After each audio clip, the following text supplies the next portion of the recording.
Good afternoon, everybody. Thank you so much for coming to the Fayetteville Public Library. My name is Joel. I'm a reference librarian, and I just want to welcome you today and tell you a little bit about what we've got going. Mr. Nate Powell is going to be talking today about all sorts of stuff, including the Little Rock punk scene in the 1990s that he was an active participant in. He's going to be talking about his newest book, Fall Through, which we have copies with pearls in the back. There will be a book signing after today's talk, so you want to stick around for that. We've got a book display in the back just about punk rock scenes and punk rock bands. Feel free to check any of those out. There's also a box in the back for feedback forms. You notice there are forms in your chairs. We'd love to hear what you thought about today's program. We read each and every one of those, so thank you for your consideration in that. And also, join me in welcoming Mr. Nate Powell.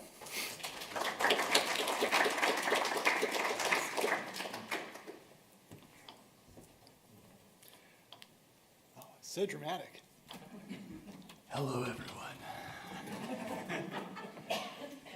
I totally did that intro like it was WWE or something. It was about to be like, the championship belt. It didn't come easy. Never mind. Hey, everybody. Well, that's all. Thanks a lot, everybody. Okay. All right. Thanks, everybody, for being here. My name's Nate. I'm from North Little Rock, Fayetteville, a fine place. I've lived in the Fayetteville of Indiana for the last 20 years. But like between you and me, if I were to move back to Arkansas, which is always a possibility, this is the only place I would move. So you go, Fayetteville. Okay, so I make a lot of comics. I do both fiction and nonfiction. Yeah, come on in. We just started. I do fiction and nonfiction. I'm, by the numbers, way better known for the nonfiction work that I do. But today will be a little more focused on my weird home planet, which is my strange, like supernaturally tinged, magical realist, feelings-heavy fiction. So I have a brand new book called Fall Through, which takes place, like all of my fiction work is indirectly connected because it all takes place in this alternate kind of Arkansas that centers around a fictional town called Wormwood. My previous book, Oh Fiction, Come Again, that came out in 2018, is all Ozark.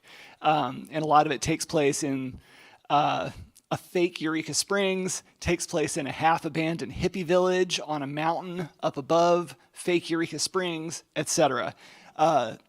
That book, which we'll talk about in a second, birthed the characters that led to this book. It's all interconnected. So anyway, I'm just going to talk a little bit about kind of the process of the weird long-term process by which, writing and organizing ideas works, especially with long-term kind of like just a playful openness with being like the joy of making up stories entirely. This book's also different because a lot of it is interjected with, or it's propped up on a lot of details and memories of growing up in the underground music scene of Arkansas, and a lot of those are shared collective memories and experiences, including by people in this room. And so that makes for an extra unique experience. All right, so basically, there we go, double fisting it. Okay, so Fall Through is basically, it follows the misadventures of this fictional Arkansas punk band, Diamond Mine. And here we've got Diana, the vocalist. We've got Napoleon, who plays guitar. Jody, who plays bass and also sings. And we've got Steph, the drummer. Here they are loading in their equipment for a New Year's Eve show that in real life would be at 200 Rice Street in Little Rock. But it's Moss Street in this book. After all, it's fiction. Okay, so like in a nutshell, this is the misadventures of this band, just a do-it-yourself underground punk band in 1993 and 1994.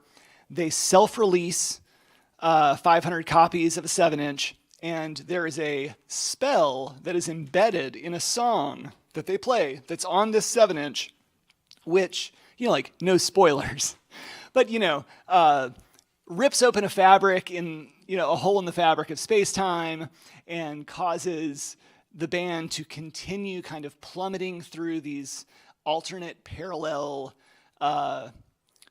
realities that all greatly resemble the world they live in, but they go on a little tour that lasts for hundreds of shows, even though it's supposed to be just like a 1-month tour. And the real meat of this book has to do with what's going on interpersonally between band members in their own lives outside of tour. And a lot of it has to do with the ways in which the rest of your universe gets cut off when you're in a band family like this, especially when you're in a van on tour in a pre-internet, pre-cell phone era, and you kind of lose contact with the rest of the universe outside of this handful of people. Alrighty, so this being the spell in effect featured on the 7-inch record, which casts the band into the realm of legend over the summer of 1994. A lot of this book is really about, I don't want you to get thrown off, a lot of it is very much about punk and underground music. But this is really, don't get too focused on that, because this is really about creative communities or little creative families of any kind. And it's about the ephemeral, fleeting nature of a lot of creative movements, especially in a transitional moment where something new is happening, and whatever that is undefined. And in these moments, there's this sense that you're kind of clearing out a free space for new voices, for new possibilities, for new things to happen. And what's so exciting about it is that you're not exactly sure what's happening until after the fact. And so there's that very human urge to take something really cool and undefinable, and in order to be able to talk about it and share it, by finding words for it, you find yourself simplifying it, flattening it, mythologizing it, and that can happen pretty quickly, actually. So a lot of it's about that dynamic tension between maintaining that free space and finding a way by which people agree to be able to talk about it and remember it, even as that begins to be different from the actual lived experience. Or, as this spread would put it, when you're in the middle of something like this, as it's happening, you don't notice what doesn't add up. And so a lot of the mystery elements that are in this book involve kind of almost a flexibility exercise for the reader to occasionally notice where things don't seem to make sense in their time and place. And that's kind of the point. All right, so I was in several bands, but my main band was called Sufi Nun Squad out of North Little Rock in Little Rock from 1992 to 2006. And we're very hard to describe, in between 6 and maybe 11 people. And we were kind of like a mix between the Big Boys, Public Enemy, Manowar, and The Muppet Show, the entire Muppet Show, every single part of The Muppet Show. And that means including costumes, actual puppets, props. And because of that, we grew up very immersed in our local underground that was part of an extended network of young people who are making a particular kind of very raw, emotionally vulnerable hardcore punk. And it was feelings heavy, but also was very big on taking things very seriously.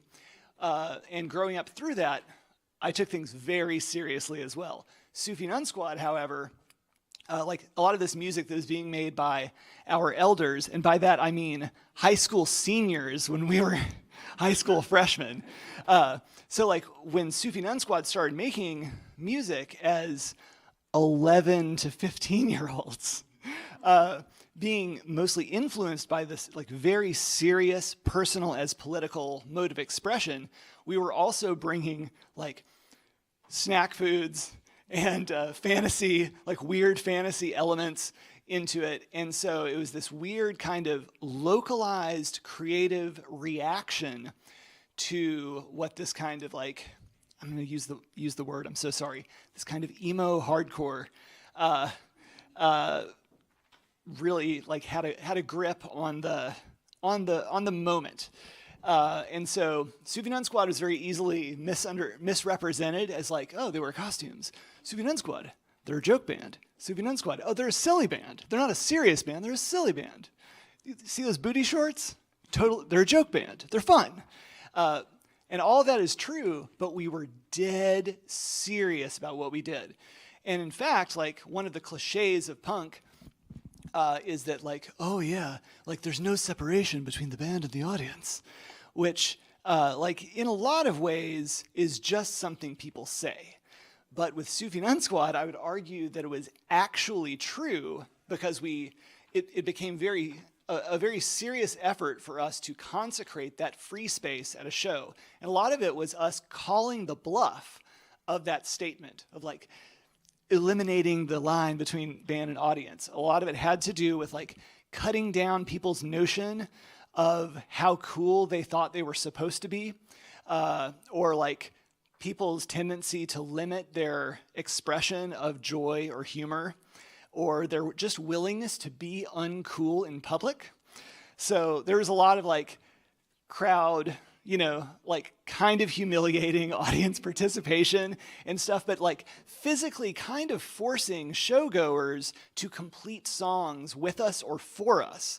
And it became an increasingly radical part of what we were trying to do, so that something was happening that was unique to that moment, that show, at every single show. The notion was that none of it could ever happen twice, which is really like a central repeating motif throughout Fall Through.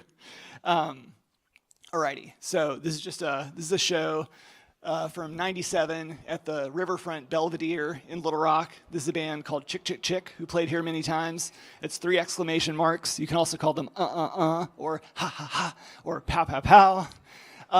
Importantly, these kinds of spaces, especially before urban renewal, gentrification efforts in Little Rock, mostly in like the second Clinton term, a lot of these spaces were completely ignored by the city or by the system or whatever. And so uniquely in Little Rock, a lot of shows were free, they were outdoors, they were public, and they were illegal, all simultaneously. And they were often tolerated, but not always tolerated, by the city itself. And so a lot of it was, like teenagers on the spot, not only scouting out unused and ignored public places to do another show, but also on the fly learning what was necessary to kind of keep it going. Discovering that like, oh yes, 10th graders, you need to pick up your trash. Or like, the entire scene wasn't straight edge or anything, but like there wasn't a lot of alcohol present at these shows, because that's how you're able to have a weird show like this in public, is by being like, leave your booze in the car or leave it at home or whatever. And so also with a town like Little Rock, that's a mid-sized city, but doesn't have or didn't have a lot of resources or a college presence really, in order to make a community like this work, the punk scene was constantly combining with the hip-hop scene, the metal scene, the art scene, until eventually, through the band Timeo's Key, it all became one community and kind of stayed that way, which allowed for a lot of really weird, unique, creative moments to happen. All right, so moving along, this is me the night before leaving on Souvenir Squad's first tour in '97, just making a checklist of things to remember. So there are these like very satisfying moments throughout this where I get to like come up with a checklist for the band, or like this is Jody packing all of her stuff, packing her backpack. But along the way, I had to remember like, oh, this is supposedly this band's first and only tour. And I have to remember that you don't get it right as you're packing for the very first time. And so it's also strange because like these all seem like really young people to me. They're all like 22-year-olds. And yet at the time, that was on the older end of the age spectrum for what people were jumping into with these tours in the early and mid-90s. A lot of this really was 16 to 20-year-olds getting in the van. All right. Now, initially, when I was going to do this book, it had roots all the way back to like 2007. And like after Sufi Nun Squad wasn't a band, I wanted to write this, just like a zine or something that would get a lot of reflections and feelings out. I didn't need to do that. So I started and I was like, nah, and I let it sit for a long time. When those ideas started to emerge again under the realm of fiction, I was like, I've got it. I was like, the people are going to love this. I'm going to do a whole book about a band on tour that's going to be entirely eating, sleeping, and driving together with your band family with not a single note of music. Like, people will love that. And eventually I was like, wait a minute, that's actually kind of lame. I was like, I, for one, at least want to draw some music happening. But initially, like, the idea was I was, like, in a narrative sense, I was going to have, like, it would lead all the way up to, like, a band plugging in and setting up and they're ready to go. And there would be, like, a smash cut to another day, another year, another part of the country, an entirely different situation. So what I've discovered, especially over the course of doing this book, is that when writing stories, oftentimes, like, the majority of writing is problem solving. And a lot of it is recognizing, like, okay, I see what I was aiming for with being like, I'm going to just take the music out. I want to focus on these other things. But instead of taking the shows away from the reader, I was like, or I could just yank the band away from their own shows, which ultimately led to the huge plot element that had to do with this weird interdimensional leap situation that's going on. No spoilers. And a lot of it just took awareness that, like, when you have an obstacle and you're trying to tell a story and you're like, how do I get from here to there? There's a tendency to be like, well, if I see a problem, I'll solve it. Check out the hook while my DJ revolves it. But then also, I hope I don't make that joke again in 2 seconds. If you see a problem, I will not solve it. You have this tendency to be like, well, how do I clean up this mess? How do I make it make rational sense? And what I had to learn to embrace with this specific story was that the point was that a lot of this stuff doesn't make sense and doesn't add up. And I'm like, part of maintaining the mood of this book is by respecting mystery and leaving things partially open to interpretation, but also just accepting the joyful lack of total satisfaction as a reader or as a creator, and leaving things open-ended enough. This is us playing in somebody's front yard at 3 in the morning in 1998 in Columbus, Ohio, with actual police vans circling the block and police helicopters shining their lights on the set while we were playing, which it's just in the grass. Like, these are shrubs, But, like, early on, like, thanks to the police helicopters, it made it seem more like an arena concert than anything we had ever done, even though we're just hanging out in someone's front yard. But this is on our second tour, and we played a 15-minute set, because obviously the whole cop situation had to get done. Yet strangely, by the end of this tour, this was a perfect example of this very, like, unique celebratory moment where you're like, wow, something like this, I can't believe it's happening. And you're like, that was a great moment.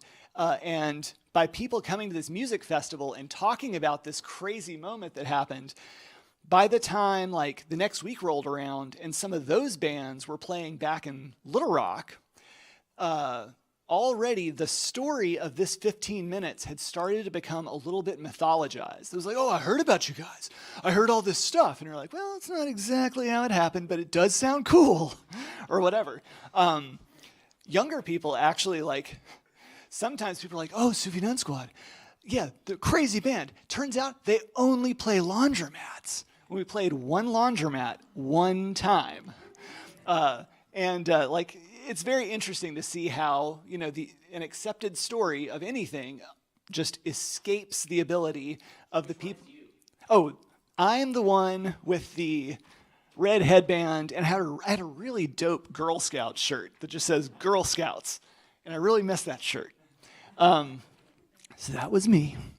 All right, so, I did have a little bit of joy, like being able to take a moment like that and be like, this is what comics and visual storytelling is made for, is like this kind of mythologized excess has a home in visual art, and it's a real joy to do that.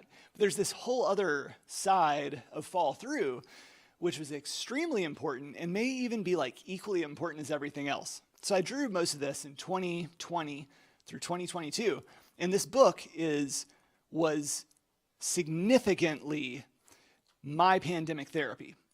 So while I was making it, cut off from, all of us cut off from each other, it started, not only was it my happy place that I got to just kind of disappear into this world of fiction and kind of ruminate on my own past, but importantly, I'm spending all this time drawing people just like breathing all over each other and getting sweat droplets on each other. Strangers are touching you and it's fine. You're getting invited into strangers' basements in a non-creepy way. And, like just simply, I'm a dad and have been for 12 years. So like I've lost access to a lot of, random basement shows, though I still go to them sometimes.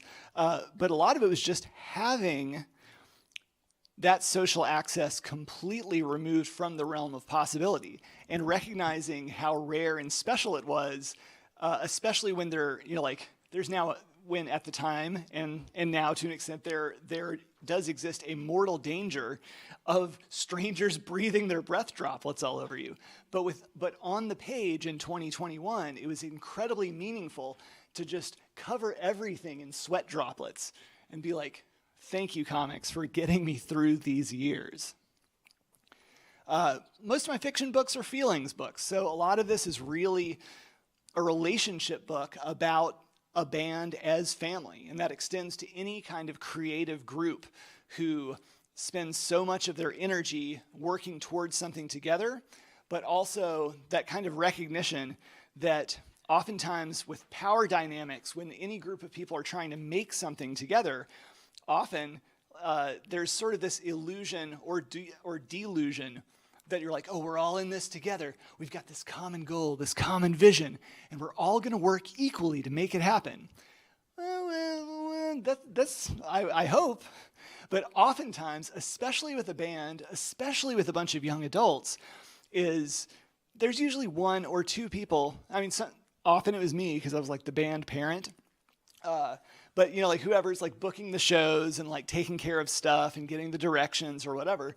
But oftentimes, other people are just being dragged along by one person's vision to be like, oh yeah, we're going to do it this way and it's going to be awesome. Let's get this collective effort going. And eventually, that pays a toll. And also like on that quantum physics level, when you're inside this little bubble universe of the van or your little family, the clock in San Dimas never stops ticking, does it? That's right. Thank you.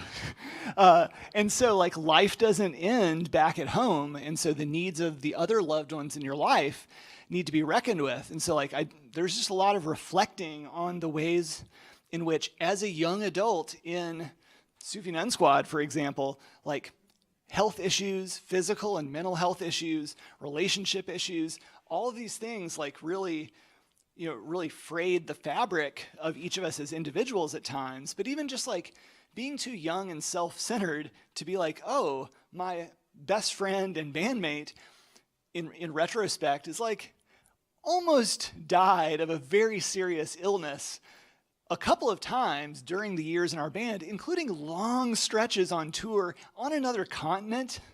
And just like we were so wrapped up in what we were doing that we were like, oh yeah, well, he seems to be okay now. He's playing bass or whatever. So like, I guess we're fine.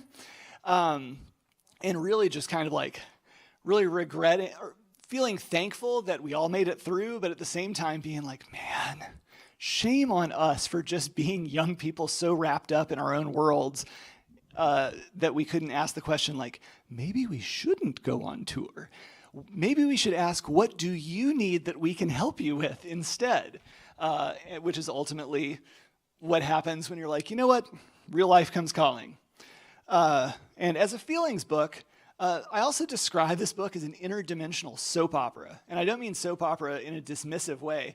I really mean like with comics as a medium, and its ability to turn feelings and drama into melodrama in a way that's still palatable.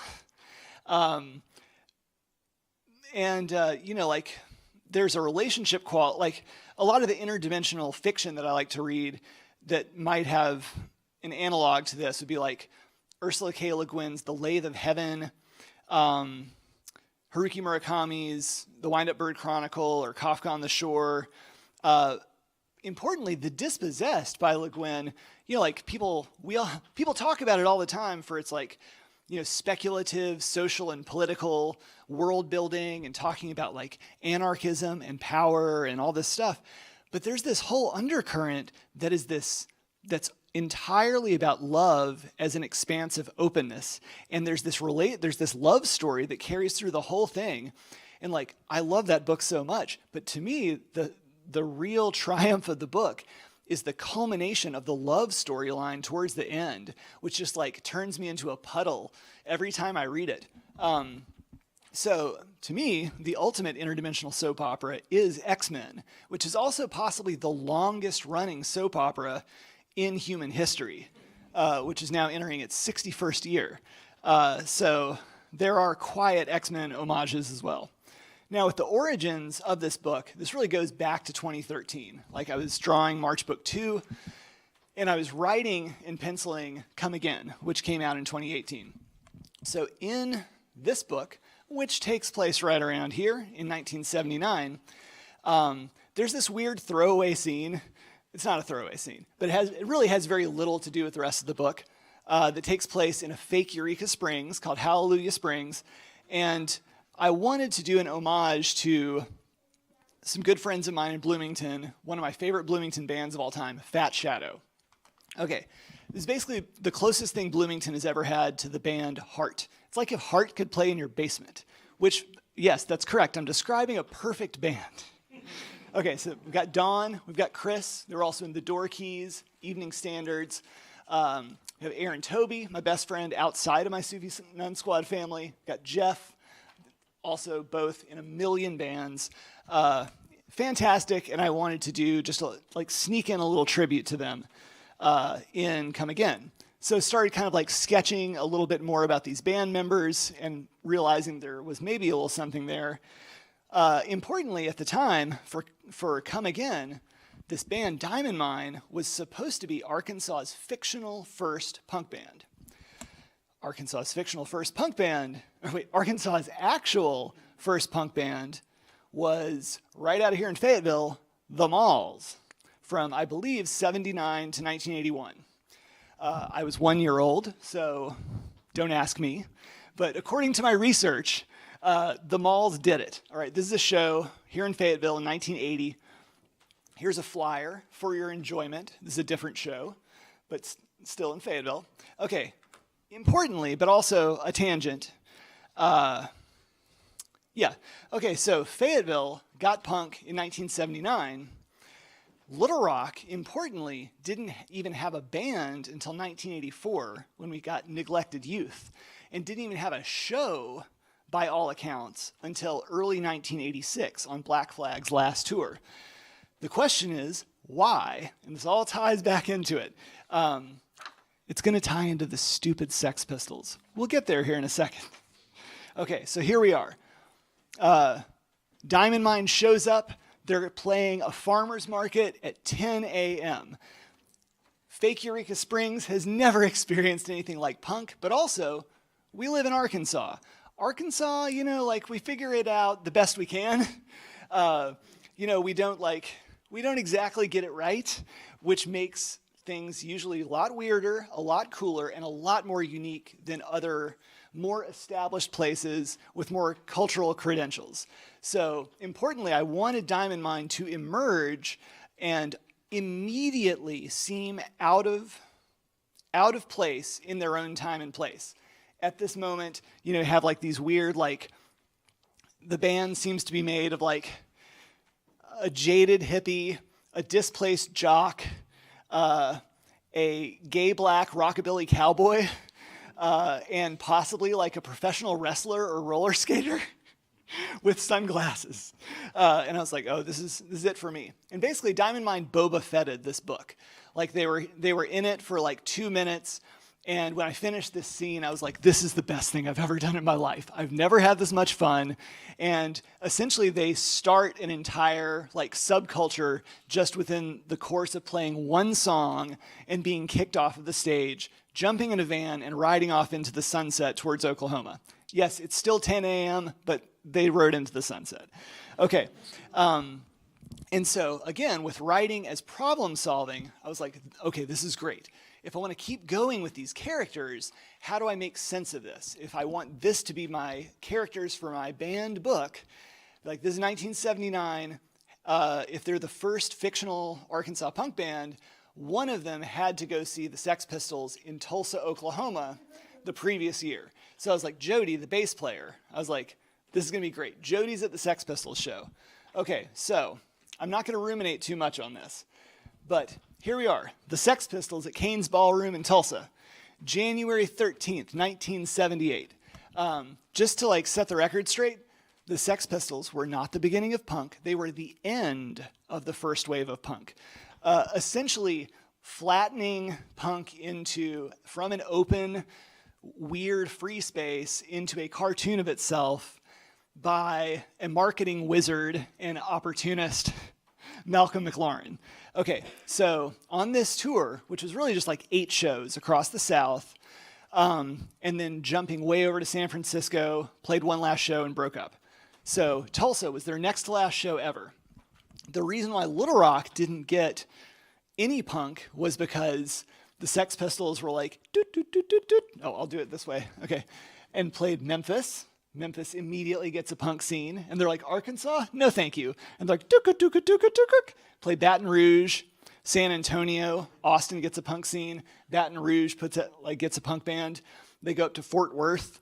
They go to Tulsa and just circumnavigate Arkansas completely. And I'm like, oh, it makes perfect sense. Little Rock was just cut out of the equation entirely. So once I was really curious about this show, especially how a story like the Sex Pistols tour is so mythologized that the historical reality is actually way more interesting because it's so much less exciting. It's so much less punk than you think. And so I was like, I wonder if there's footage from local news broadcasts about the show. And yes, my friends, on YouTube, these are showgoers. I've got a couple more stills of showgoers. There were only a couple hundred people there. And yeah, most people showed up because it was a spectacle that they heard about on the news, because that was part of the band's manager's marketing and publicity campaign. The entire thing was just run like a giant marketing stunt. So I'm like, oh, how curious. So I place teenage, like high school senior Jody, probably underage, at this show, kind of like really seeing through the artifice of this band as basically just being a boy band. But at the same time, her and many other people being utterly transformed by the intensity of the experience. And now we'll pay attention to these creepy little faces, and we'll come right back to them. Okay, so from here, like there were, well, here she is, being left in the hail. There's an ice storm that night in Tulsa, and sort of being set on a new path that sets the real meat of the book going. Okay, and strangely, this is what introduces a lot of the mystery into the book. The fact that she, as a kid, is like 17 or 18 in the late 70s, and yet this book takes place in 1994, yet she's definitely not in her mid-30s. The question is, what happened to all of that time, and what happened to her? And so it was definitely, creatively speaking, it was a dance of trying to give enough information that would lead towards this bigger idea that has to do with interdimensional travel and magic and all this stuff, but also not trying to fully explain it, because, shocker, stuff like this doesn't make sense. So don't try to rationalize things that are fundamentally irrational. Let them do their thing and have fun with it. Okay, so when I started working on these faces, and I was like, this really helps. Like, I feel it as embodying that sort of transcendent state that you can get in certain moments at certain shows where something new and undefined is happening and you're changing as a result. Where have I seen these faces before? This seems so familiar. So it turns out this is about to get wild. Okay, so this led me back to the invention of the graphic novel. All right, and I was like, wait a minute, I know the look of those faces. It's from the first graphic novelist, arguably, Lynn Ward. Okay, he's a woodcut artist. And 4 years before the creation of the first comic book in 1933, the graphic novel was arguably invented in 1929. This guy, Lynn Ward, between 29 and 1936, he published 6 wordless graphic novels in woodcut form. And this face is from Madman's Drum that came out in 1930. And I was like, I know this artist, I know their touch, I know these faces. This is even closer to home, but I was like, this is like some kind of mystical encounter that's happening as I'm researching this. And these are fascinating books. The Library of Congress has reprinted them all as a box set, and I highly recommend it. Like, if you're ever like at a library or something, like I don't know when that would be, but if you are ever at a library, you may want to see if they've got it in their collection. So fascinating books, groundbreaking visual storytelling that sets up comics as an art form.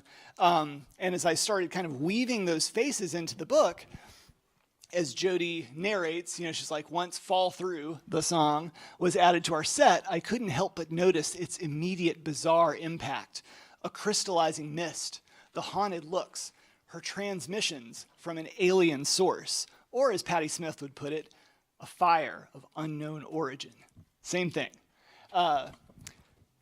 Importantly, I wrote this line, transmissions from an alien source, because when I was first getting into punk, as like a 13-year-old, we had our local community radio station, KABF, had a punk radio show called Adios America. And whatever kid was working on that night would just bring their records, and like you would just get a fully mixed bag of underground bands from all over the world, often without any context at all. And so you'd tape these entire shows, and you'd spend sometimes years trying to figure out who was playing what music and who these people were, where they were from, and then eventually you would befriend many of them. There was one song that somebody played one night by this band, my favorite band, Moss Icon from Maryland. It's the B-side of this 7-inch. And I remember hearing it as a 13-year-old, and it was a song that stuck out to me immediately over the radio waves because I had absolutely no way to categorize this particular kind of music. It didn't fit into any preconceived idea of rock and roll, of punk, of metal, of folk music, of weird like desert storytelling. And I was like, whatever this is, this feels like a transmission from an alien source. And it seemed like it was being beamed from a faraway galaxy into a radio tower and then into my bedroom. And wound up being just very influential on many levels. So a lot of the visual imagery in Lynn Ward's graphic novels wound up kind of being further woven into the book. This kind of falling star motif wound up being largely how I'm visually translating a lot of the interdimensional warps throughout the book. But it didn't end there. I was like trying to get to the bottom of where I knew Lynn Ward's stuff from when it occurred to me that 30 years ago, last month, the Little Rock band 5-0 released the absolutely perfect 7-inch Fall Through. Did Bert do the layout for this record? Oh, sorry, gang. We may have stolen it from a library. I hate to out you, yeah, but Graham Cobb, vocalist for 5-0, extremely influential in my life. You stole it from the library. Well, Yeah, the Little Rock Library. We found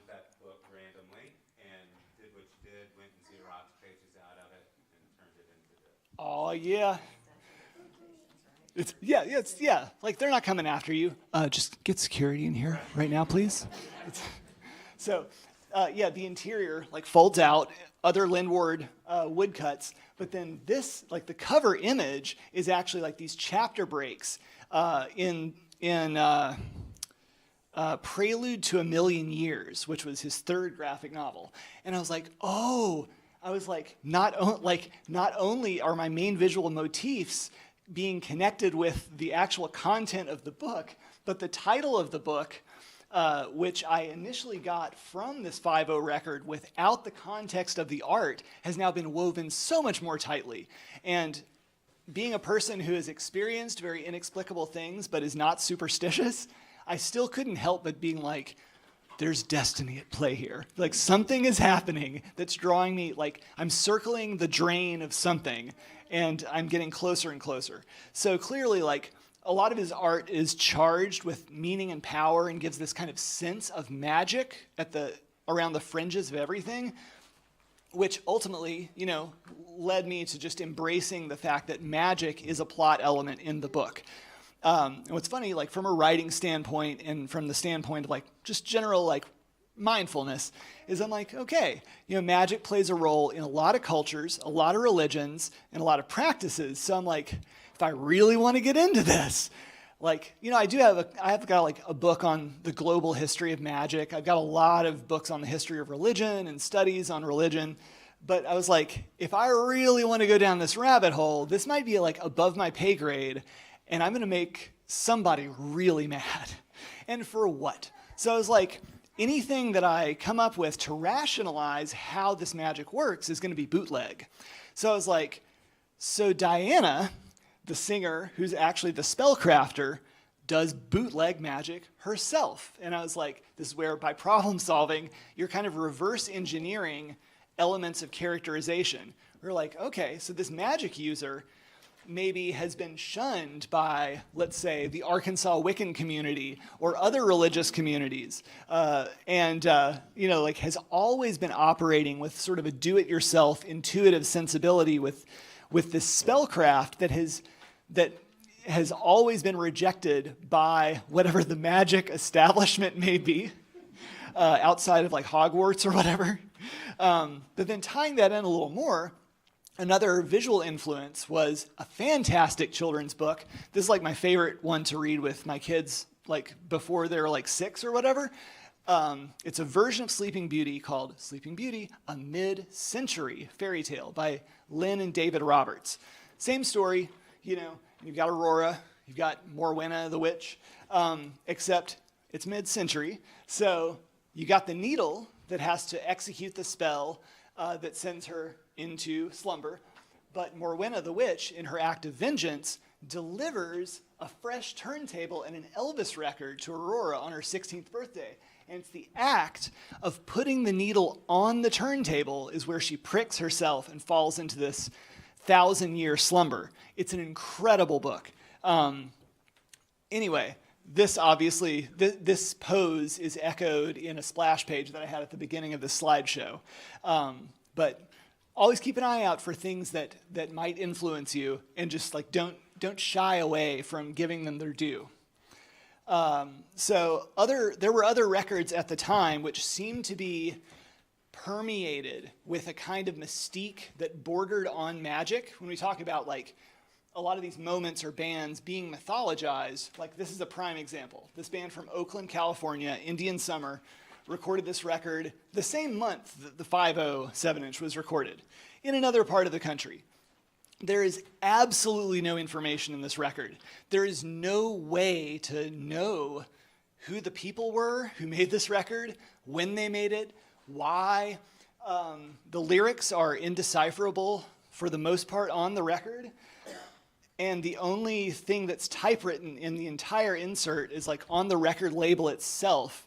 There is text just like typed that sort of begs you to decode it, but you won't be able to decode it. It's an impenetrable document, and it shows how mystique is such a powerful agent for people to be like, I have to crack the code. And myths and legends begin to be developed around the inability to process or crack through the mystery. Okay, so getting through that part of it, going into process, once I had kind of like written up all of these elements, this is my very handsome cat, Bruce, by the way. I didn't want to ignore him. He's probably very mad at me for being out of town. He's probably peed on several things in my studio, but there he is. So for me, when I have like the big idea, I have some characters, I have lists that I've made of like little scenes, little moments that I think may have a place in my story. What works for me is I take that list and then I make some homemade index cards, and on every single index card, I write one of those things down, one detail, one memory, one element that I think might work in a scene. And so here I've just kind of laid them out, like tour, personal, emotional, and social reflections, local details about Arkansas, time markers, and stuff about like practicing and recording music. And so, start to lay them all out, and then eventually, like, it's very satisfying for me to just sit on my floor and physically rearrange some of these things. And by placing these totally unrelated elements next to each other, all of a sudden you begin to see connections that you were not able to envision previously. And I would like insert a character in there in my mind and see how things would work. And physically on the floor, the story began to emerge with these shuffled around index cards. And I find it very satisfying. I'm sure it doesn't work for everybody, but I'm here to tell you, keeping it physical has a lot of benefits, narratively speaking. Bruce wants to know where his card is. Oh, he does. Well, really, he's wondering why I'm not allowing him to sit on my lap. Like, I'm sure I put him down to take the picture, and I think, he's like licking his paw to be like, no, it's cool, I don't need you anyway. And he's like, but seriously, will you please pet me?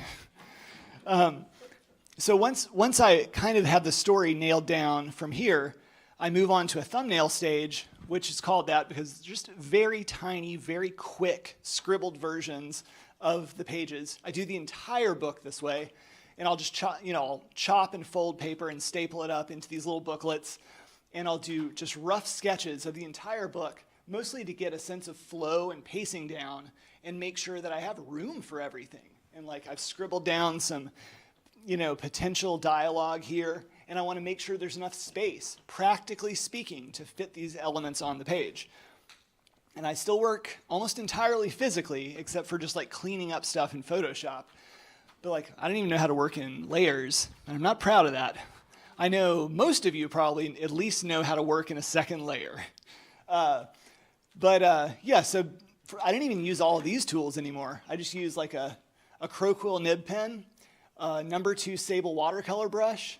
I letter all my stuff with these fairly cheap felt tip technical pens that I've been using since I was 11 years old.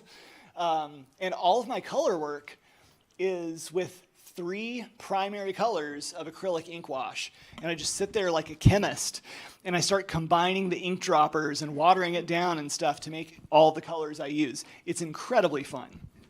So here are 2 of my pages drying in the sun. And there is definitely a component of magic, actually seeing all of the elements work. So after process, because so much of the story is built around the magic embedded in a record, I was like, I have to get to Diamond Mine's record. And I actively avoided describing or giving any clues as to what the band actually sounds like, because I thought that would really take away from everyone's individual experience of what this could be for them. But this led me back to another very special, very important band from my adolescence, from Little Rock, William Martyr 17. They were cousin bands of ours. Dustin, who played guitar in Sufi Nun Squad, was also one of the guitarists in William Martyr 17. This is their record that came out. It was recorded in November of 1994. Here's a photo of the last show they played in Little Rock, which was down at the Belvedere again in mid-November. Got a nice Doors poster hanging there in the corner. Here I am. Ashley Atkinson is yelling something in my ear, and I don't know what is being yelled. Importantly, when we talk about those transcendent states with the creepy Lynn Ward faces, the first time as a youth I ever experienced that was with William Martyr 17.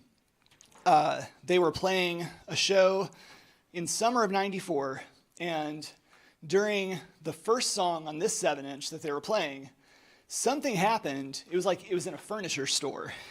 It was where the show was. It was in the Nichols Furniture Store. And while they were playing this song, Professional Beggar, somebody accidentally like knocked a light out, or there was a power strip failure. The amps were going, but the room was in total darkness. And in total darkness, they played the entire song. And it was that first tangible sense that like, they're operating on some level here that I have yet to comprehend or achieve. But that might be the first time where I kind of felt the phrase like transcendent state. Like they're simply doing things on another level that defies our young bodies and minds. Also of great significance for us as a community is the fact that this was William Martyr 17's last show in Little Rock, and then they recorded this 7-inch. And a week and a half after that, on December 3rd, '94, they played a show up here in Fayetteville. And the drummer, Chris Horn, and Ahmad El-Deeb, his best friend, they drove back to Little Rock. They were up all night. And then very early the next morning, they were involved in a car accident, and Chris died. And this was very galvanizing, really terrible moment for us as teenagers, but also as people kind of like recognizing what we had made together and what the music we had made together meant to each other, and trying to find new ways to move forward and kind of like pull something new out of the ashes as we kind of helped each other move on, but also help build what we had into something even bigger and better. And I remember their very last show that was going to happen in Little Rock was another outdoor show like a week later with Sufi Nun Squad and Class of '84. And I think it was like an electrical problem or even lightning or something, but no one got to play. And we were there at this amphitheater for a long time, and nothing was happening. And eventually everyone just gave up. There was like an oil can fire and stuff. And my last memory with Chris was just sitting on an amp with him, like just as everyone had entirely given up, and having this very deflating, nonverbal experience together, but always having that sense, be like, well, you know, like there's always next time. Like we'll be back here, I'm sure, in the next couple of weeks or the next couple of days, and we'll just give it another go. And there's always another time until there's not another time. So a lot of it had to do with like the release of this record kind of was very much a process of mourning, of remembering, and of kind of like living through this together as young people when it came out the next summer. And so as an homage to William Martyr and to Chris, go through the process of actually, you know, making all of these elements that went into Diamond Mine's record, which is designed to conjure the design of the William Martyr record. But then I was like, I have to design this whole record. Bring it on. So I got to work. I measured things out. I started drawing the layers, very much like the time I was figuring out what needed to be rubber stamps, what was silk screened, what was spray paint stencils. I went into the garage. I cut my stencils. I spray painted them and then scanned them from there, and wound up with another like very hard to interpret, virtually impenetrable record design, which conjures all the colors and composition of William Martyr, yet ties into a lot of the visual themes that Lynn Ward set up and that work throughout my book. Okay, so to wrap it up, and then we can, if you guys have questions or whatever, that's what I'm here for. Unbelievably, in 2 months, I have a whole other book coming out, which is nonfiction.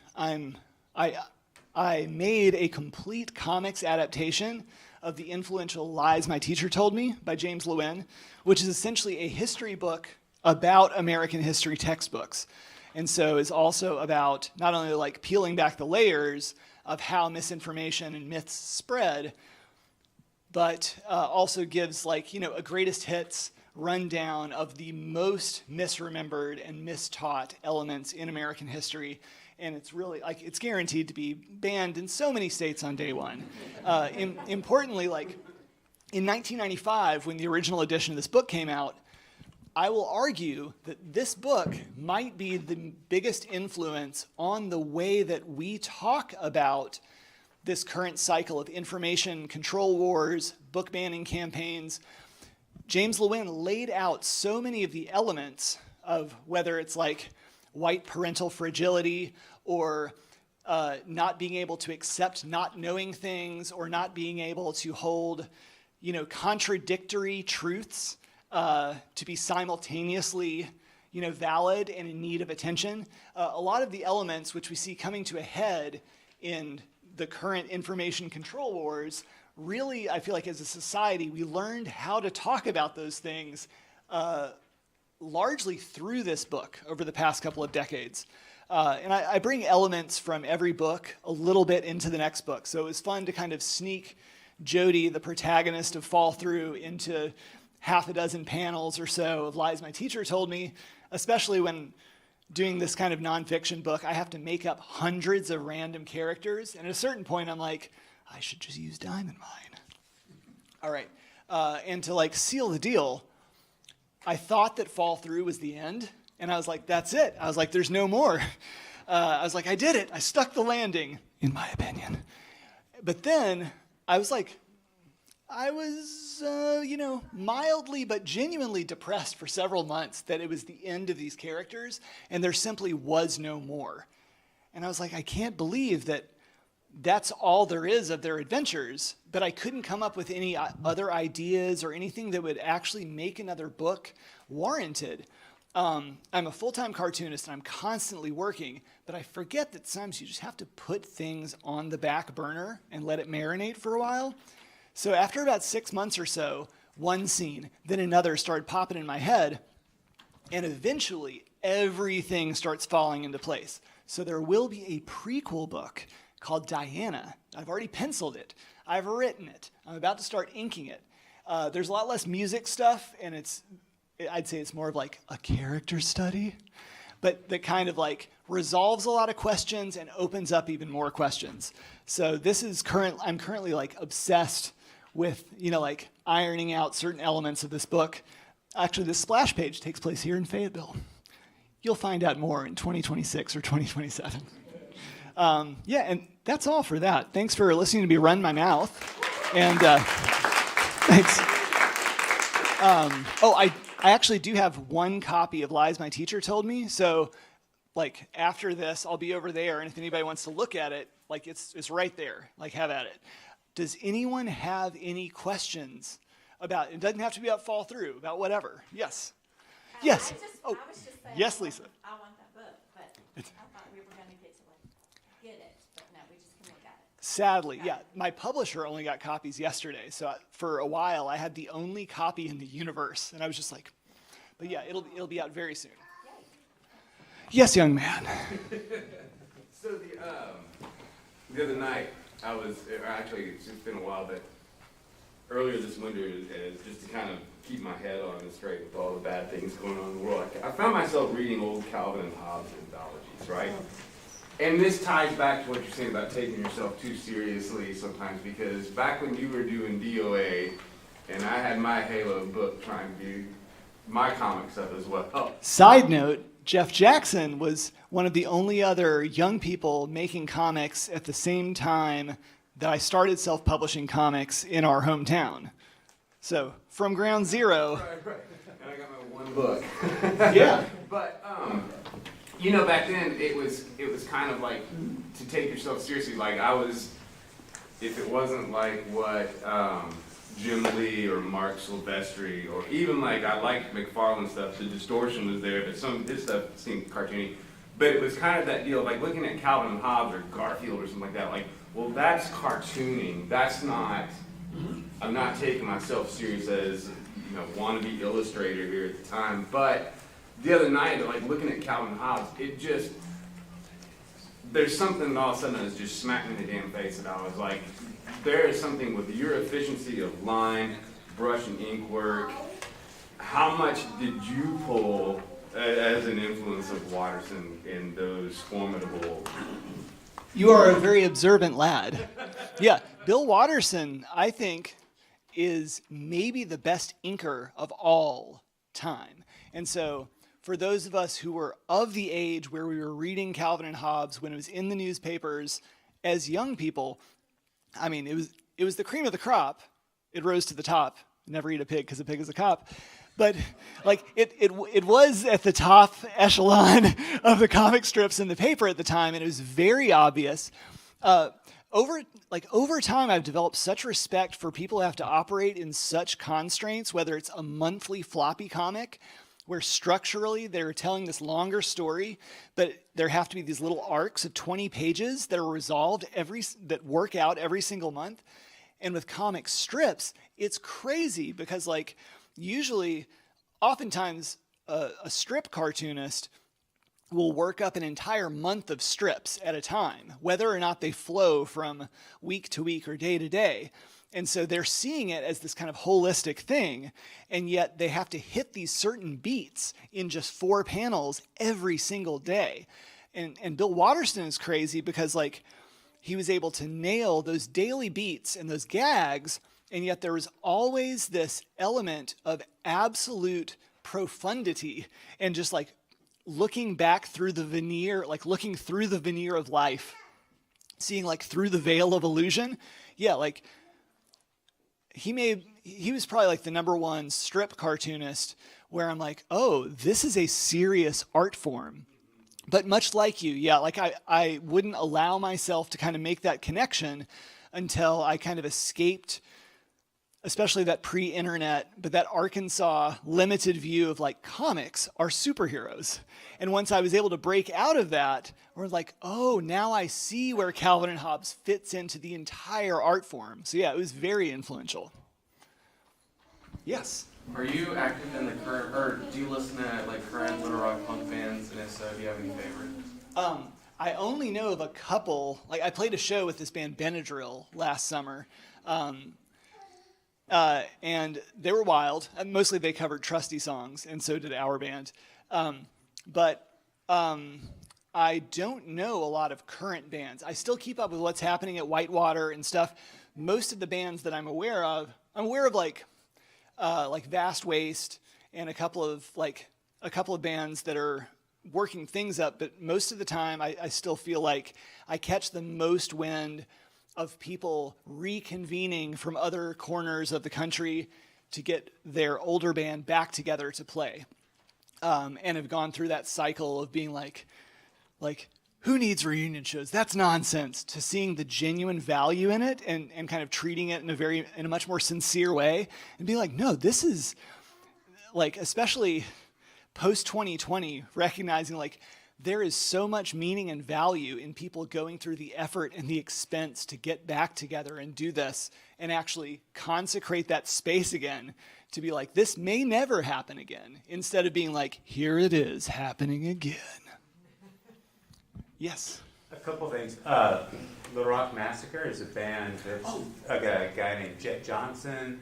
I got a T-shirt from them last night. Yeah. Oh, wow. Awesome. So they kind of sound like Ride the Lightning, the Metallica album, right? Yeah. Dogtown Metal. For real. Still alive. A couple things. Apparently Crystal Bridges has a Lynn Ward print. It's not really? on display. Maybe it should be in case somebody wants to call it Crystal Bridges. Yep. And So many notes. I got notes. A couple things. So, like this. How long does it take to make one page? What's accident? Because it looks like the background is kind of like let it go. And then I'd love to know how the different feelings between the creative process with like 6 people versus 1. Yes. Great question. Okay. So for this, how long does it take to do a page? What's the intention? How much like chaos is happening? Typically, I do a page in about 5 hours, start to finish, and I pencil very quickly. I pencil an entire page in like 20 minutes, and I keep it very loose and don't put a lot of detail in there, and I do most of my thinking with the ink, and that's the most satisfying to me. With this, Yes. So like, a lot of it is like taking a lot of my style is. I'm butchering someone's quote here. I think this is a jazz-based quote that has to do with limitations determining your style or your aesthetic. And I think in punk in general, that is this overarching theme. In my art, especially being like on the technologically stunted cusp of like graduating from high school right before computers became available regularly in a high school setting, I do everything physically on the page. And so like when I'm working with these permanent inks and I have to work very quickly in order to keep things as smooth as possible, because like it'll operate like watercolor. Like the line work, that's no problem. The only deal is I can't use whiteout to correct anything if I make a considerable mistake, because it'll show up. Like I can't put color over it or whatever, so I have to like invent like a shadow or a bush or something to cover up the whiteout or cover up the mistake. When I get to the color, it operates like watercolor for about 5 seconds, and then it starts to set into the paper, and it immediately permanently bonds with the paper, which is extremely cool, but it's very stressful. And so like basically I work in chunks where I have my colors mixed up, and if I start with the purples here, then I realize like, here's like a line here, so I have to do all of this in one set of strokes. And then you figure out how much else you can do in one set of strokes so that it's smooth enough. And it's a little nerve-wracking, but very fun. It goes really quickly. Ultimately, however, as I'm trying to get like different textures or deepen the colors, it starts to push the limits of the paper, and I start to make mistakes. And this is where I will non-ironically and most sincerely quote Bob Ross, talking about happy accidents, and talking about just like the importance of making a decision and letting things be what they are on the page. I'm one of those people who watches the Bob Ross channel on cable for like hours at a time, and it's fantastic. But yeah, as I'm adding these extra elements and adding grays and pinks and all this stuff, once irregularities start to appear, the only way to make it work without ruining the whole thing is you have to lean into those irregularities and mistakes. So as soon as that started to happen, I had to basically start stabbing the paper with my brush to make this kind of like Jack Kirby cosmic crackle that was appearing, or it looks like beach sand with oil in it or whatever. And that wound up actually being much better for how I wanted the cover to be. But initially, it was just a response to the fact that I was losing the battle of time on the page. So yeah, 5 hours, there it is. I get very nervous, and then it's done. And I'm like, whew. The other part, the difference between making something with a group of people, like in a band, and the creative process of doing something by myself. I find that it satisfies two completely separate creative needs. I really loved being in a band because you were forced, by virtue of its structure, to make something together that wasn't what any one person really wanted to do.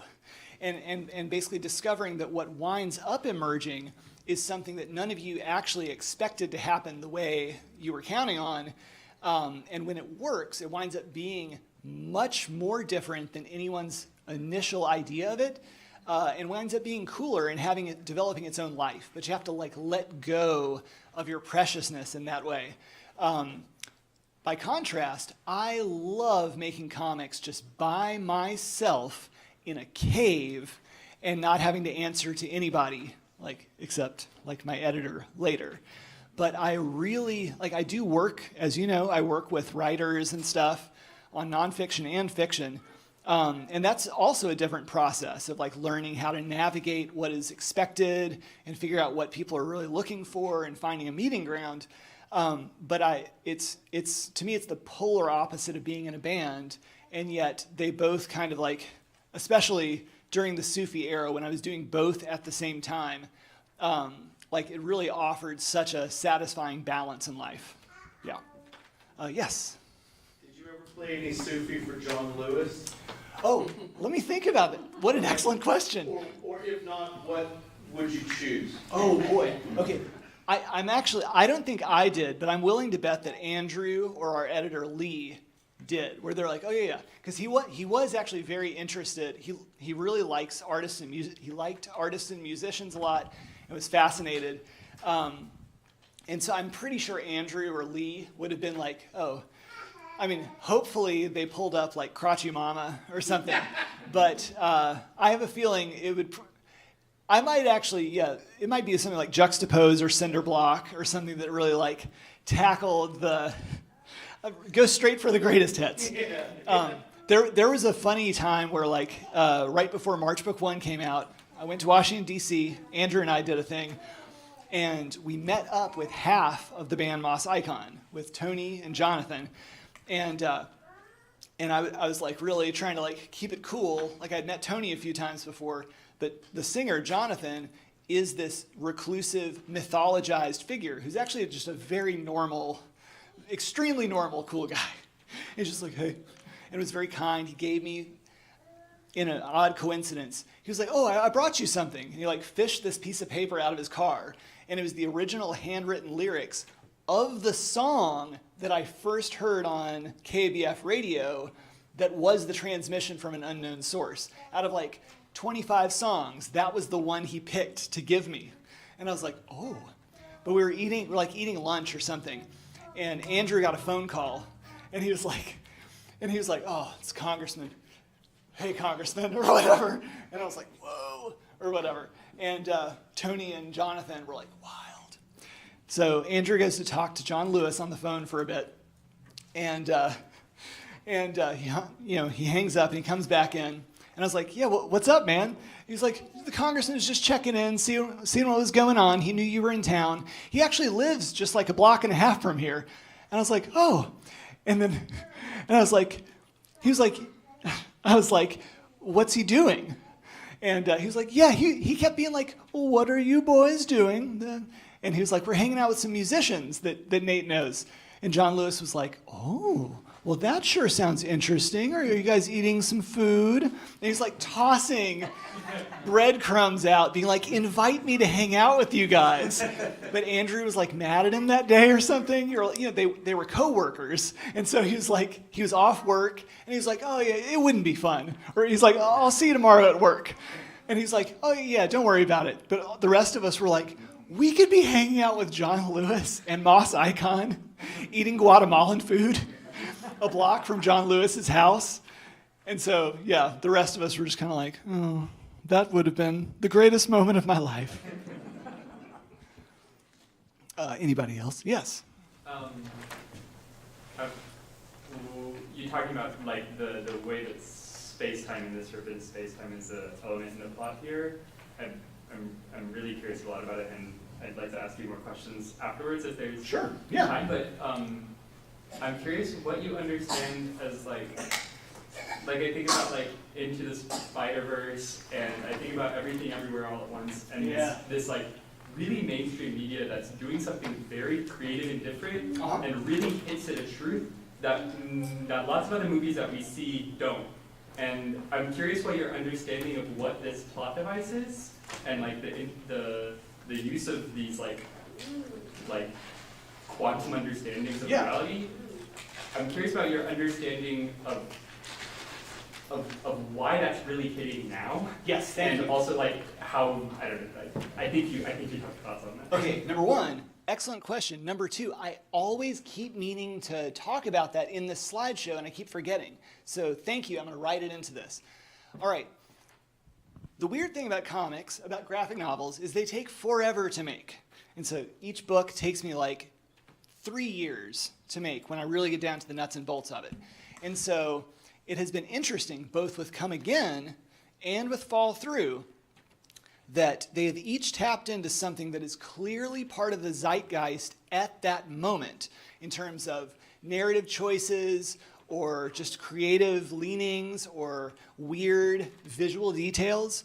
And what's funny is like I'll notice it when I'm halfway through making the book, that I'm like, oh, there's a movement happening. There's a moment in art that this is a part of. And when the book comes out, it's like after the fact, because it takes forever. But significantly, I do think that a lot of like circular time plots or revisionist narratives that have to do with looping and correcting mistakes, I think a lot of it was kind of pushed to the front of storytellers' consciousness, I think mid-decade, especially with kind of like, whether it's like social and political echo chambers and social, like, by social stratification, I don't mean economic here, I mean actual social stratification and people like operating in their own kind of bubble universes of information and connection, but also that sense that post-2016, that like reckoning with like the harsh reality of anti-democracy forces in America and the desire to like take back the last 70 years of American progress, there is that overriding sense that there has been a huge mistake. And like that sort of being, in my opinion, part of the stages of grief and reckoning, like individually and socially, in terms of like, we need to show up in the streets, we need to like speak up and fix this, but also there's this overarching sense of like something has gone horribly off the rails and is descending into chaos.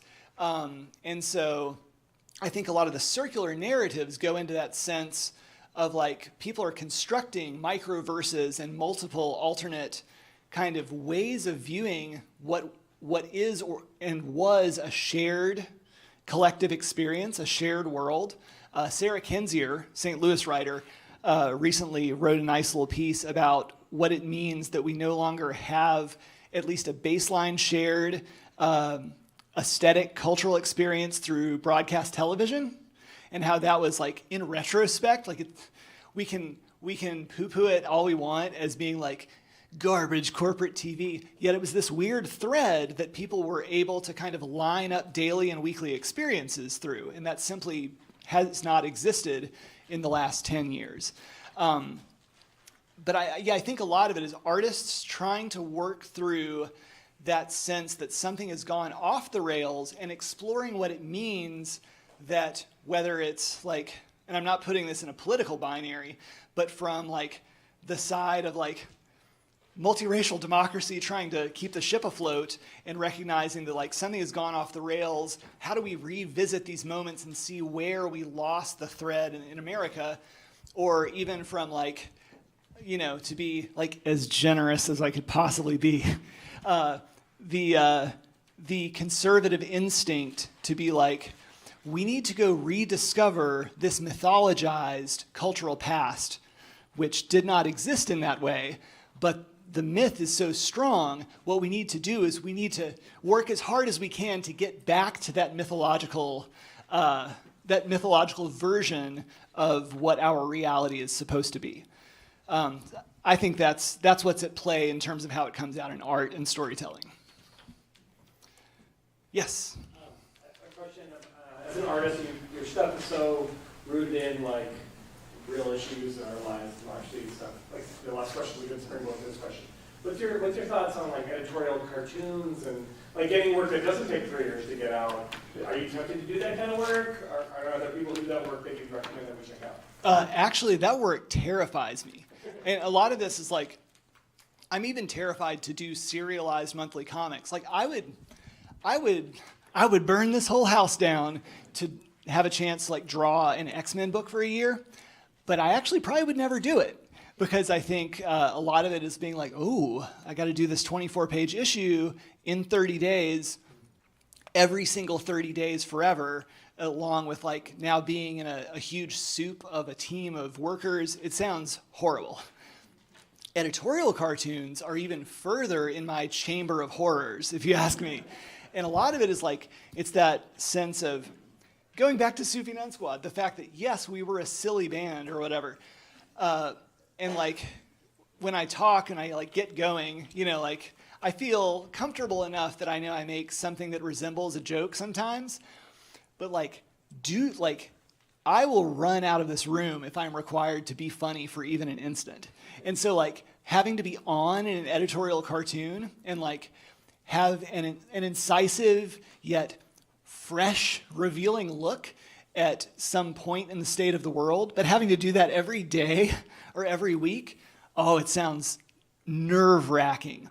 I do know that Pia Guerra, who was the artist on Why the Last Man, I believe, a very influential indie comic from like 20 years ago, she made the shift to editorial cartooning in the last 5 to 6 years and has this totally separate career in addition to making comics, but is published very regularly in the Washington Post and stuff. So yeah, like I check in with editorial cartoons, but at the same time, I do think it's also bordering on being kind of an outmoded form of political insight. I don't have like a big stake in that, but like I vaguely think that. No sweat. Any more questions? Anything you want to talk about? Okay. Oh, yes. Hi. What instruments or instruments do you play?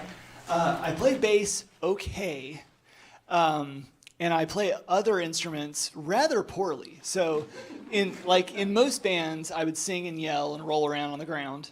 I would do a lot of jumping. And then in my last band, Universe, and a couple of like one-person projects, I would play bass and yell. The reason why I was less of an instrument player was it's like when this crew of best friends, like we had already come up with the band.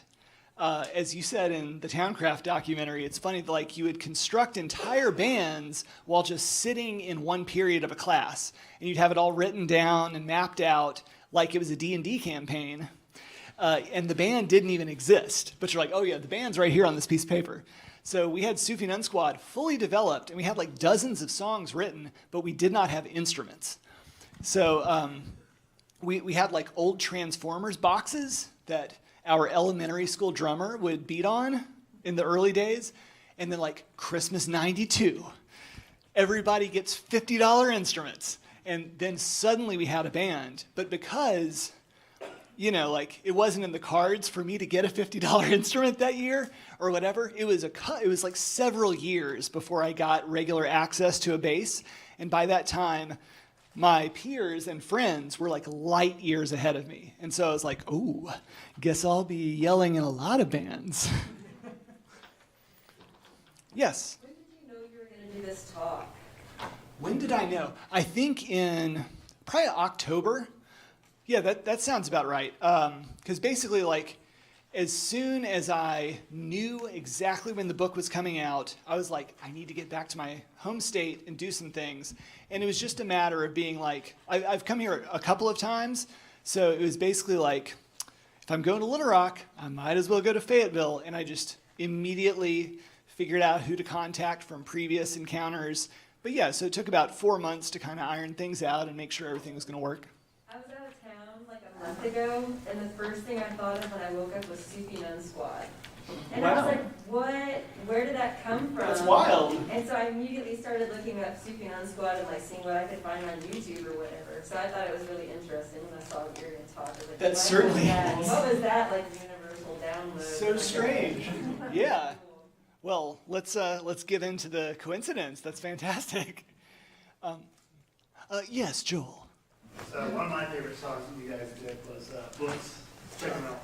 Yes. How that song came Oh. about, and, like, you told me a story, but just Yeah. before about like envisioning it as maybe like a different sound, but because of your Oh, limitations. right. Yes. Okay. So yeah, like we did this song, Books. Yo, check them out. That was based on the early '90s pro-literacy rap that was on many PSAs on TV at the time, and that song was kind of our first movement into a new era of like concept for us. But basically, like it started at a house party or something, like maybe 2 years before it was ever a Sufi song, where we were just like hanging out at a house party, and my crew was always the crew. We were like by default straight edge, and so we would like go to parties, and since we didn't drink or smoke or anything, it was our job to like bring the dance party. So it required us to like get radically better at basic breakdancing skills, choreograph dance moves. And this was originally not a part of Sufi Nun Squad at all, but as a result of being teens at a house party, it then became part of Sufi as a concept. And we would do like cipher circles and would occasionally like freestyle, but then we started doing at a house party the literacy rap books. Yo, check them out. That was very like basic early 80s, like in the PSA, but we imagined it as like a Too Short, like Miami booty bass track. And so like I remember being at this house party and yeah, like it was always like, originally it was like, I was walking down the street just the other day and yo, I had to get a book, so I went to the library, hey, hey. And, but when we were like, let's make that actually like a Sufi song. And because we were a punk band and were very impatient and probably had been drinking Mountain Dew all day, we could not make the music slow enough to actually like groove as like a booty track. So then it just turned into like, I was, and it was like 3 times the speed. And a lot of our songs were like that. When I listen to it with my 45-year-old ears now, I'm like, this would be so much better, 26% slower. I'm like, but I know that we had to record everything, and no matter how long it was, in one day. And so it's like, yes, why not play the songs as fast as you can, because you have to record 12 more. Yeah. You're welcome. Yes. So you mentioned the Sex Pistols show in Tulsa as kind of a defining moment for those regional cultures. And one of the things that I really noticed about that is that way more people say they were there than actually were in attendance. And I think that there's a couple of Arkansas moments like that, and one's the White Stripes played at JR's on 9/11, and the other is the governor's mansion. Yeah.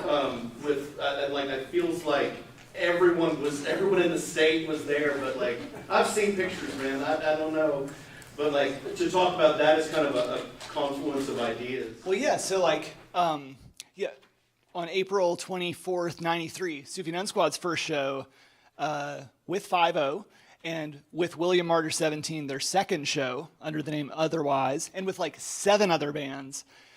We played this show in the backyard of the Arkansas Governor's Mansion because Anna Tucker, the first daughter, was part of the scene and went to high school with everybody and was like, my parents said I can have a party. And so, let's see.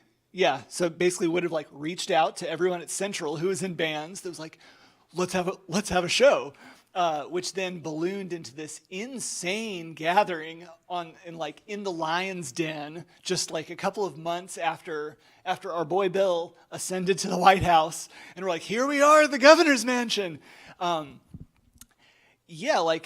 funny about kind of collective moments like that is, and I was like so nervous that I have very few surviving memories that are really vivid. I do remember you accidentally punching 6th grader Mark Lyerly in the head during it was during Patriot. And like I think that's the song where there's like a and you did this like jumping punch, and Mark was right up front and he punched his beanie off at one point. And I was like, oh, Mark, it was just one good hit. He wasn't hurt.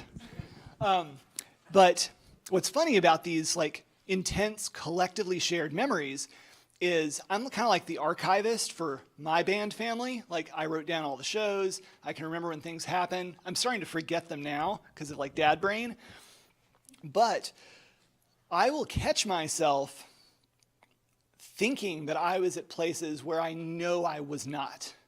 And a lot of it is when we're talking about this mythologizing and flattening of these unique moments happening in a subculture, a lot of it is like, oh, you should have been there. Like, and hearing about it so vividly, seeing the ripples happen immediately, and occasionally like seeing a photo or a little bit of a video clip.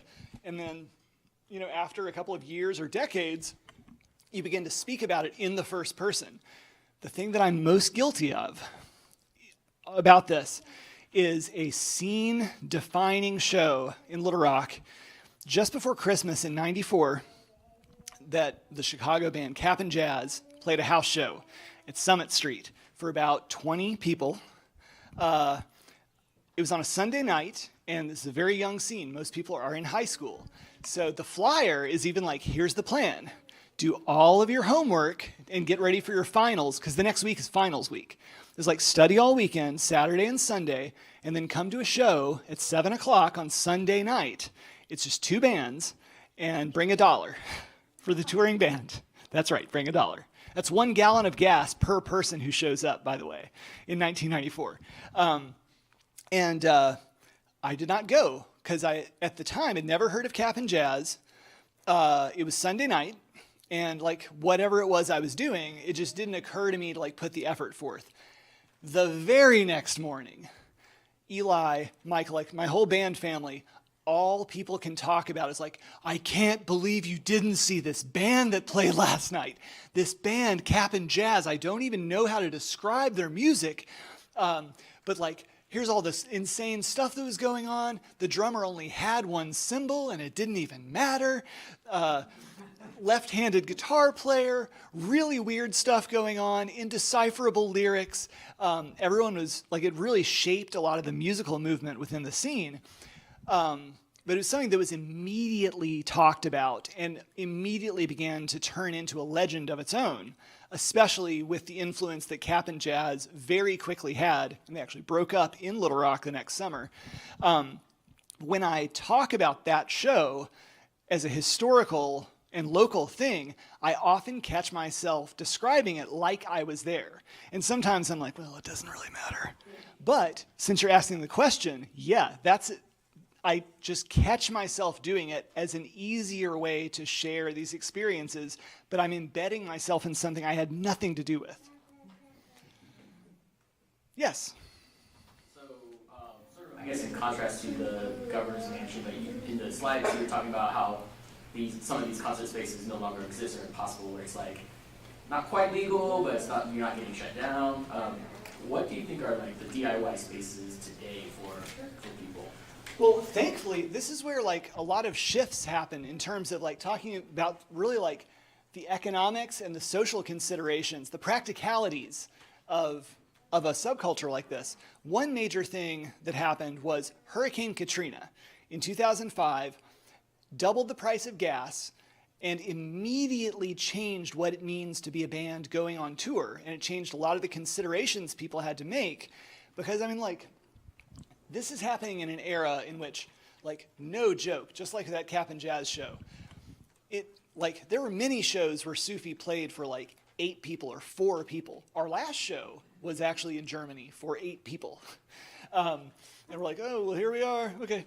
But at the time, it didn't really matter if you played for 4 people, because you're like, if we can get $10 out of this, we're able to drive 200 miles. We can get to the next town. And so money was very much not a consideration in the practical getting from point A to point B. All that changed, and it took a long time to adjust, but also with the pandemic changing mobility in a way that still isn't, that will never be back to pre-2020 ways of mobility, sort of forced people to adjust to the ways, like punk has this dumb thing where like in 1981, the DC punk scene instituted a $5 price limit on shows. And that was the case like until the pandemic, basically. And with inflation, that means like, that would be like a $15 show nowadays. And it's important to recognize that means in 1981, people would be expected to pay $15 for a do-it-yourself show if you reverse the inflation using our numbers. Nowadays, in order to have these spaces, a lot of people have embraced, be like, yes, they have a venue. Yes, it is a bar. They have a venue. They have everything ready to go. It's a matter of getting people to go to this place. A lot of times bands, instead of, because older people are remaining in bands or their bands are getting back together and it's working, but they have different expectations and different things pulling at them from their real lives. So like some of our friends from Little Rock who are still in touring bands will be like, okay, we're going to play this West Coast tour. We're going to fly out there and borrow instruments. All of the shows will be $30. And then people will be like, $30, that's fine. I can't wait to see you. I will pay the $30 because that means you'll be able to come out here and play. And it works. And so like, I think a lot of it is letting go of a lot of ideals that teenagers constructed for a subculture that people grow old in, and learning when to let go of some of that stuff because it makes no sense at a certain point. So a lot of it is just adjusting and realizing like, oh, we have structures here to let shows happen. Let's evolve and just let them do their things and acknowledge that people like, we work jobs, we save our money. If you need to pay $20 to see your friend's band play, then pay the $20. I think this concludes our session. But like, I'm gonna sign some books over there. You're welcome to look at Lies My Teacher Told Me. You've got dibs. And then if you want to talk to me about anything else, I'll just be hanging out there. So thanks, y'all.